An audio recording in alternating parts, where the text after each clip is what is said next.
एक दोनों बराबर नंबर नहीं लाएंगे, दोनों में डिफरेंस आएगा। क्यों आएगा? क्योंकि दोनों के पढ़ने के तरीके में डिफरेंस है। किताब सेम थी, तो कहने का मतलब ये होता है कि किताब खराब नहीं होती, किताब गलतियां से भरपूर ऐसा नहीं होता, हमारे पढ़ने के तरीके पे मैटर करता है कि हम उस किताब से कितना प्रतिफल निकाल पाते हैं। आज मुझे जहां तक याद आ रही, मैंने बहुत सारे एग्जाम्स पास किए, 7-8 एग्जाम्स तो राजस्थान के पास कर लिए नौकरी वाले। तो जो किताबें मेरे पास है वैसी किताबें हजारों लाखों अभ्यर्थियों के पास भी है। तो फिर मैं पास हो गया और वही पुस्तकें पढ़ के वही उन्हीं पुस्तकों के साथ अधिकांश अभ्यर्थी फेल भी हो गए। तो यहाँ पे पुस्तक को दोष नहीं दे सकते हम, यहाँ पे दोष जो जाएगा वो सीधा विद्यार्थी के ऊपर ही जाएगा, उसके पढ़ने के तरीके के ऊपर जाएगा। इसलिए किताबों को दोष ना दें, हमें हमारे पढ़ने के तरीके को बदलना है। अब बात आती है कि हमें पढ़ना कैसे है पुस्तक को, ताकि हम उसका बेहतरीन तरीके से उपयोग कर सके। एक छोटा सा एग्जाम्पल और दे देता हूँ। जैसे मान लो कि मेरे पास कोई इतिहास की एक किताब है, आपके पास भी वही किताब है, और वो 2 किताबें अपन लेके बैठते हैं निश्चित रूप से, तो डेफिनेटली मैं आपसे ज्यादा नंबर लाऊंगा। क्यों? भले मैं ये कह रहा हूं कि मैं फर्स्ट ईयर का स्टूडेंट हूं और आप भी फर्स्ट ईयर के स्टूडेंट, या आप ज्यादा लाओगे या मैं ज्यादा लाऊंगा। तो कहने का मतलब ये हुआ कि दोनों की बौद्धिक क्षमता अलग है, दोनों के पढ़ने का तरीका अलग है, किताब सेम ही है। तो किताबों पे अब आप देखना कि आपके पास जो किताबें हैं वही किताबें उसी तैयारी करने वाले हर अभ्यर्थी के पास ऑलमोस्ट है। फिर भी आप देखना कि सिलेक्शन ऐसे कुछ विद्यार्थियों का होगा, अधिकांश विद्यार्थी फेल होंगे। जैसे रीट ही है, 31,000 पास होंगे, बाकी सारे फेल ही होंगे, लेकिन किताबें सारी सभी के पास सेम है। तो किताब को आके पढ़ना कैसे? तो देखो यहाँ पे एक चीज और मैं बताना चाहूंगा कि जो पुस्तकें हैं ये पढ़ने के लिए छात्र का लेवल भी अलग अलग होता है। ये एक व्यक्तिगत बात होती है। जैसे कुछ विद्यार्थी बिल्कुल न्यू कमर्स होते हैं, मतलब न्यू कमर्स का मतलब ये हुआ कि जो बिल्कुल नए होते हैं इस कंपटीशन की फील्ड में, जिनको सब्जेक्ट के बारे में बहुत ज्यादा नॉलेज नहीं होता, या यूं कहिए कि उसने शुरू भी नहीं किया। कुछ ऐसे विद्यार्थी होते हैं जो बहुत ही मिडिल लेयर में होते हैं, तो ऐसे भी नहीं होते जिसको कुछ भी नहीं आता, और ऐसे भी नहीं होते जो बिल्कुल ही आपके स्किल्ड हो या दक्ष हो या बिल्कुल कंप्लीट कर चुके हो, सारा कोर्स है वो बढ़िया तरीके से कर चुके हो। तो 3 टाइप के स्टूडेंट मैं मानता हूं। कुछ ऐसे होते हैं जो बहुत ही न्यू कमर्स होते हैं, जिन्होंने बिल्कुल कुछ तैयार नहीं किया है। कुछ ऐसे होते हैं जिनका सब कुछ तैयार है, बिल्कुल रेडी एकदम, और बस ये लोग इसलिए पढ़ रहे हैं कि वो अपना ज्ञान और एनरिच करें। ऐसे लोग कहीं लगे हुए होते हैं गवर्नमेंट में, या फिर लगने वाले ही होते हैं, बस अपने नॉलेज को और एनरिच करते हैं ताकि किसी बड़े एग्जाम को पास कर सके या अपने ज्ञान को और साउंड कर सके। कुछ ऐसे विद्यार्थी होते हैं, कुछ ऐसे होते हैं जिन्होंने अभी स्टार्ट ही नहीं किया, बिल्कुल शुरू करने वाले हैं, और कुछ ऐसे होते हैं जो न दक्ष होते हैं और न नए होते हैं, बीच के होते हैं। और मेरा ऐसा मानना है कि मैक्सिमम स्टूडेंट जो है वो इस श्रेणी में आते हैं, जो न न्यू कमर्स है न ओल्ड है, ये बीच के हैं। ओल्ड का मतलब यहाँ पे कंप्लीट कोर्स किया हुआ, ये बीच की जो संख्या है इनकी तादाद बहुत ज्यादा है। मैं तीनों के बारे में अलग अलग बताता हूँ। सबसे पहले आता हूँ न्यू, जो बहुत ही नए स्टूडेंट है, जिन्होंने अभी तक चीजें शुरू नहीं की। सबसे पहले उसको क्या करना है, उनको हर विषय की एक एक पुस्तक लानी, उससे ज्यादा नहीं। और बेहतर यही होता है कि आप माध्यमिक शिक्षा बोर्ड या एनसीईआरटी से स्टार्ट करोगे तो ज्यादा फर्क पड़ेगा। क्यों? क्योंकि वहां पे आसान चीजें समझाई जाती है। तो इसलिए लोग एनसीईआरटी सजेस्ट करते हैं कि 6ठी से 12वीं तक की एनसीईआरटी अगर अपन करते हैं तो हमारा इतिहास, भूगोल, पॉलिटी, इकोनॉमिक्स, ये बेसिक सारा अच्छा हो जाता है। इसके बाद अपन अगर ऑथेंटिक बुक देखेंगे तो वो अपने को अच्छी तरीके से समझ में आ जाती है। तो ऐसे सामान्य चीजों से स्टार्ट करना चाहिए उसको। फिर करना क्या चाहिए, एक साथ मैक्सिमम एक साथ 1 या 2 विषय लेने चाहिए, क्योंकि नए स्टूडेंट होते हैं तो उसके लिए एक विषय पर्याप्त है। और मान के चलिए कि अगर 1-2 साल कोई आपके आसपास एग्जाम नहीं है तो एक विषय पढ़िए, और आपको लगता है कि 6-7-8 महीने बाद एग्जाम है या एक विषय में आप बोर हो रहे हैं तो कोई 2 विषय एक साथ पढ़िए, और 2 विषय के लिए कोई 2 किताबें लाइए। ज्यादा नहीं लानी, कितनी पुस्तकें लानी है, 2 पुस्तकें लानी है। और जितनी ज्यादा किताबें लाओगे उतना आप भ्रमित होंगे, उतना आप अपना परफॉर्मेंस बिगाड़ते जाओगे। फिर क्या करना है, फिर उस किताब के साथ क्या करना है, जैसे ही वो किताब आप लाए, उस किताब में सबसे पहले आपने पहला अध्याय निकाला।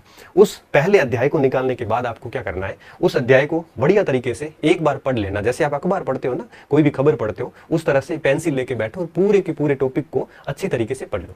उसके बाद में अगर आपको लगता है कि अच्छा, उसके बाद में भी एक चीज और होती है। अगर आप न्यू है लेकिन उस विषय की आपकी समझ अच्छी है, आपने 3-4 साल पढ़ा है चाहे स्कूली शिक्षा वगैरह में, तो अगर आपकी पकड़ अच्छी है या आप बिल्कुल नया विषय पढ़ रहे हैं, तो पूरी किताब एक साथ पढ़ लो। ये जैसे 20 टॉपिक है, 20 टॉपिक पढ़ के उसके बाद दोबारा उसका रिवीजन करो। तो अगर आपने थोड़ा बहुत पढ़ रखा है तो पहला पार्ट पढ़िए बढ़िया तरीके से। पढ़ने के बाद अगर पहले पढ़ रखा है तो उसी दूसरे टॉपिक को एक बार फिर वापस पढ़ लीजिए। तो दूसरी बार जब पढ़ोगे तो फिर क्या होगा, दूसरी बार जब भी पढ़ोगे तो आपको कुछ चीजें समझ में आनी शुरू होगी। जहां जहां समझ में आ जाता है वहां वहां अंडरलाइन करना शुरू कर दो। ऐसे करके आप किताब को एटलीस्ट 1 से 2 बार करिए। उसके बाद में जब तीसरी बार पुस्तक पढ़ोगे तो आपको बहुत सारी चीजें समझ में आनी शुरू होगी, और तीसरी बार जब पढ़ोगे तब आप किताब के मार्जिन पर साइड में लिखना भी स्टार्ट कर लो, और जब यही पुस्तक चौथी बार निकलेगी तो निश्चित रूप से आपको उस किताब के अंश याद हो जाएंगे, और यहाँ पे चौथे चरण में आप नोट्स बना सकते हैं। यहाँ पे टाइम लगता है इन चीजों को, लेकिन चीजें इतनी पक्की तरीके से काम करती है कि उसके बाद फिर दिक्कत नहीं आती है।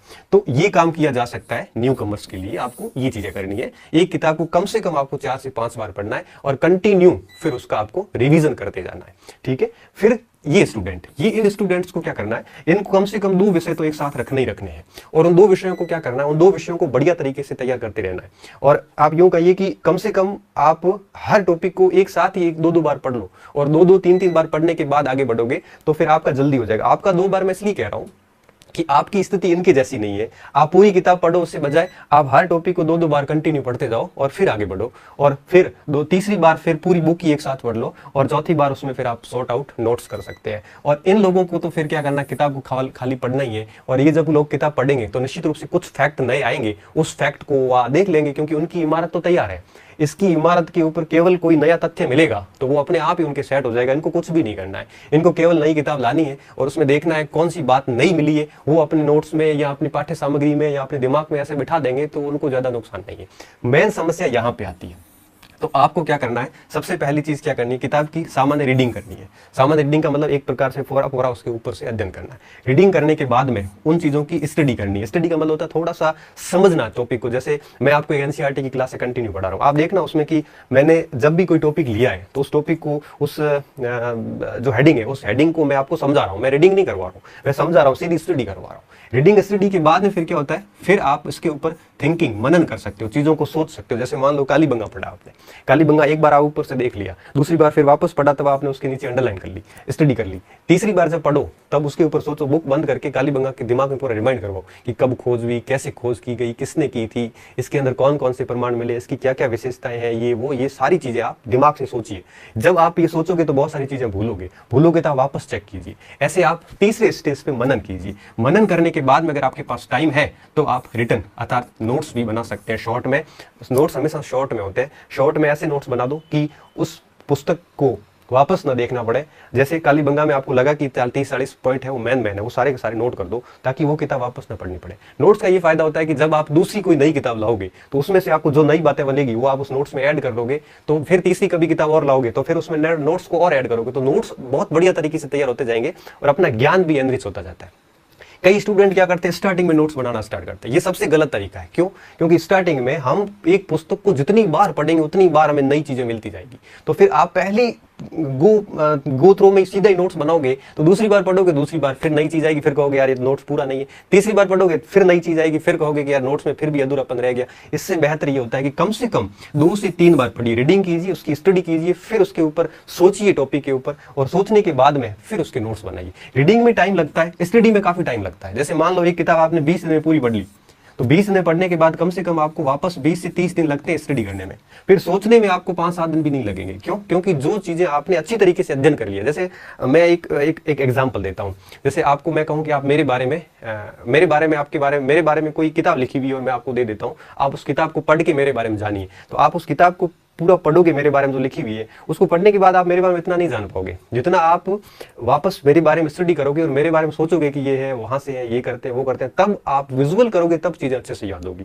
और जब रीडिंग और स्टडी होती है तो टाइम लगता है, थिंकिंग में टाइम भी नहीं लगता, और ये चीजें यहाँ पे जो है ये आपके मन मस्तिष्क में सेट हो जाती है। और यहाँ पे अगर हम क्या करते हैं, हम रीडिंग स्टडी तो ठीक है कर लेते हैं, फौरी पढ़ते जाते हैं, 20-20 बार पढ़ लेते हैं, लेकिन उसके ऊपर बिल्कुल नहीं सोचते। जब तक टॉपिक के ऊपर सोचेंगे नहीं तब तक वो टॉपिक पूर्ण रूप से हमारे को फल देने वाला नहीं है। हम कहते हैं ना परीक्षा में हमारी गलती होगी, गलती नहीं है, दरअसल हमने उस टॉपिक के ऊपर कभी सोचा ही नहीं था, हमने केवल किताब पढ़ते ही गए। तो कृपया करके पहले किताब को फौरे तौर पर रीडिंग मारे, फिर उसकी 2 से 3 बार स्टडी करें अच्छे से। स्टडी का मतलब ये होता है कि कोई भी पैराग्राफ लेके उसको सोचिए, उसके अंदर क्या लिखा हो, उसका सार क्या है। आप मेरी एनसीईआरटी की क्लास देखना, मैं आपको यहाँ पे स्टडी करवा रहा हूँ। मैं आपको, जैसे कल अपन ने बात की थी पिछले लेक्चर में कि विहार क्या थे या संघ क्या थे या बुद्ध का जीवन क्या था, हमने पूरे इस बोर्ड पे वो स्टडी कर ली उसकी। तो इस प्रकार से स्टडी 2-3 बार कीजिए, उसके बाद में उसके ऊपर सोचिए, सोचने के बाद में आप शॉर्ट में नोट्स कर सकते हो और उसके बाद में आप कंटिन्यू उसका रिवीजन कीजिए। अगर आप इस चरण को फॉलो करोगे तो निश्चित रूप से एक बार टाइम लगेगा, लेकिन ये चीजें ऐसी तैयार हो जाएगी, फिर आपके लिए दिक्कत हो जाएगी कि कौन सी नौकरी ज्वाइन करूं, ये कंडीशन आ जाती है। अगर आप शॉर्टकट सब कुछ करना चाहते हो तो जीवन में कुछ भी नहीं होगा। कोई भी एक पुस्तक इन 500 चरणों से गुजरती है तो कम से कम उसको 3 से 4 महीने लगते हैं, कोई भी एक पुस्तक। और मैं मानता हूं टोटल 6 जनरल स्टडी में 6 ही भाग है, ज्योग्राफी, हिस्ट्री, पॉलिटी, इकोनॉमिक्स वगैरह 6 ही भाग है। 6 में से 4 बड़े अहम है। इन 4 भाग के ऊपर अगर ये 3-3, 4-4 महीने दिए जाए तो निश्चित रूप से 1-1.5 साल के अंदर ये सारा मटेरियल बढ़िया तरीके से रेडी हो जाता है। और फिर क्या होगा कि अगर ये चारों तैयार हो गए तो फिर आप कोई भी एग्जाम में बैठोगे तो आपको बिल्कुल परेशानी नहीं होनी पड़ेगी। बस सिलेबस देखना ही पड़ेगा कि कौन से टॉपिक शेष रहे हुए हैं जो मैंने नहीं किए, वो ही करने पड़ेंगे, बाकी तो सारा ऑलरेडी आपका तैयार होगा। तो कृपया करके आप अगर मिडिल के हैं चाहे आप न्यू कमर्स हैं, आप टॉपिक बुक्स लीजिए। अगर आपने बिल्कुल नए हैं तो आप पूरी किताबें पढ़ डालिए। अगर आपने कुछ पढ़ रखा है तो एक एक टॉपिक को आप इन 500 चरणों से एक साथ गुजर सकते हो। जैसे ये किताब में मान लो 20 टॉपिक है तो पहले टॉपिक की रीडिंग कर लो, 2 बार स्टडी कर लो, फिर सोच लो, फिर उसके बाद नोट्स कर लो।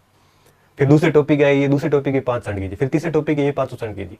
आप अगर मिडिल में है तो ये टॉपिक वार भी ऐसे कर सकते हैं। अगर आप बिल्कुल न्यू है तो पुस्तक वार ऐसे कीजिए कि 15-20 पार्ट है, पहले अच्छे से रीडिंग कर लो, फिर उसकी 1-2 बार स्टडी कर लो अच्छे से, और उसके बाद में उसको थिंकिंग, मनन कीजिए उसके ऊपर। जितना ज्यादा मनन होगा और जितना ज्यादा रिविजन होगा, सफलता के 2 मूल आधार है। 100% एक्यूरेसी आएगी, एक सिंगल सवाल गलत नहीं होगा परीक्षा में अगर आपके पढ़ा हुआ आया है तो थिंकिंग और रिविजन, ये 2 चीजें बहुत ज्यादा जरूरी होती है जो कि हम नहीं करते। मैंने देखा विद्यार्थी क्या करता है, विद्यार्थी किताब लाता है और फिर ठीक है पढ़ता जाता है, उसको खुद को नहीं पता वो क्या पढ़ रहा है। उसकी हालत ये होती है कि वापस जब 2 घंटे किताब छोड़ के वापस किताब पकड़ता है तो उसको देखना पड़ता है कि मैं पढ़ कहाँ रहा था। ये स्थिति है हमारी। हम पढ़ते जाते हैं, पागलों की तरह देखते जाते हैं, पता नहीं कुछ समझ में आ नहीं रहा है। हम केवल रीडिंग ही करते हैं पुस्तक की, भले 20 बार रीडिंग कर लोगे कोई फर्क नहीं पड़ेगा। कम से कम आप एक बार, देखो अखबार की स्टडी नहीं करते, हम रीडिंग करते हैं, न्यूज पढ़ के छोड़ देते हैं, हमें नहीं पता कौन से दिन क्या न्यूज आई थी। तो कम से कम किताब की जब रीडिंग हो जाती है तो एक परिचय हो जाता है। जब स्टडी करते हैं तब उसके बारे में हमें बहुत सारी चीजें गहराई से जानने को मिलती है, और जब हम उसके ऊपर सोचते हैं तो वो सारी चीजें हमारे मन मस्तिष्क में सेट हो जाती है, और उसके बाद में वो पॉइंट हम नोट कर लेते हैं। तो चौथे 5वें चरण में जाके नोट्स बनते हैं। स्टार्टिंग में ना बनाया, नोट्स नहीं भी बनाते तो भी चलता है, लेकिन नोट्स इसलिए जरूरी होते हैं कि फिर आगे जब दूसरी किताब लाओगे तो पहली किताब छूट जाएगी, और पहली किताब छूटेगी तो फिर उसका थोड़ा सा लॉस ये रहेगा कि बहुत सारी चीजें भी मन मस्तिष्क है, ये स्मृतियों की क्षमता, चीजों की क्षमता अधिकता के कारण स्मृतियां हैं वो धीरे धीरे विलुप्त हो जाती है। विलुप्त क्या कह सकते हैं, विलोपित हो जाती है, तो थोड़ी दिक्कत होती है। तो ये चरण किया जा सकता है, इससे बढ़िया तरीके से काम होगा। तो आज का ये जो विषय था, उम्मीद कर रहा हूँ कि आपके लिए निश्चित रूप से ये फायदेमंद सिद्ध होगा। अंत में निष्कर्षता कह देता हूँ, कोई भी किताब लाओ उसको कम से कम एक बार उसकी रीडिंग मारो, उसके बाद उसको 1-2 बार वापस पूरी स्टडी करो अच्छे से। आप टॉपिक वार भी ऐसा कर सकते हो। आप जैसे भूगोल, अक्षांश देशांतर रेखाएं पढ़ रहे हैं, उसकी आप पहले रीडिंग कर ली बढ़िया कि है क्या ये, उसके बाद में 1-2 बार उसको उसी दिन समझ लिया, स्टडी बढ़िया तरीके से समझ ली, और उसके बाद में उसके बारे में सोच के नोट्स बना दिए। तो एक दिन में एक टॉपिक तैयार कर लेते हैं तो 20-25 दिन में किताब तैयार हो जाती है। तो इस प्रकार से भी किया जा सकता है। तो रीडिंग कीजिए। कई विद्यार्थी ऐसे होते हैं जो रीडिंग नहीं करते, सीधी स्टडी करते हैं। कोई बात नहीं, अगर आपका लेवल ठीक है, पहले विषय से परिचित है, तो आप सीधी स्टडी भी कर सकते हैं। अगर आप बिल्कुल नए हैं तो थोड़ा रीडिंग का ठीक रहता है, क्योंकि आप सीधी स्टडी करोगे तो दिक्कत हो जाती है, क्योंकि एक ही पैराग्राफ में ऐसे फंस जाओगे कि वापस आगे बोर हो जाओगे, किताब छोड़नी पड़ जाती है कई बार। तो रीडिंग कीजिए अच्छे से, फिर उसकी कम से कम 2 बार स्टडी कीजिए। तो 3 बार हो गया, फिर चौथी बार मनन करोगे, चौथी बार सिलेबस हो जाएगा। 5वीं बार जब उस किताब के बारे में नोट्स बनाओगे तो वो किताब 5वीं बार हो जाएगी। फिर 5-7 बार रिवीजन कर लोगे तो किताब 10 से 12 बार हो जाती है। तो फिर उसमें कोई गलती की गुंजाइश नहीं रहती है। तो इस प्रकार से पढ़ना। यहाँ पे किताब से तात्पर्य गाइड से नहीं है, ऑथेंटिक लेखकों से है।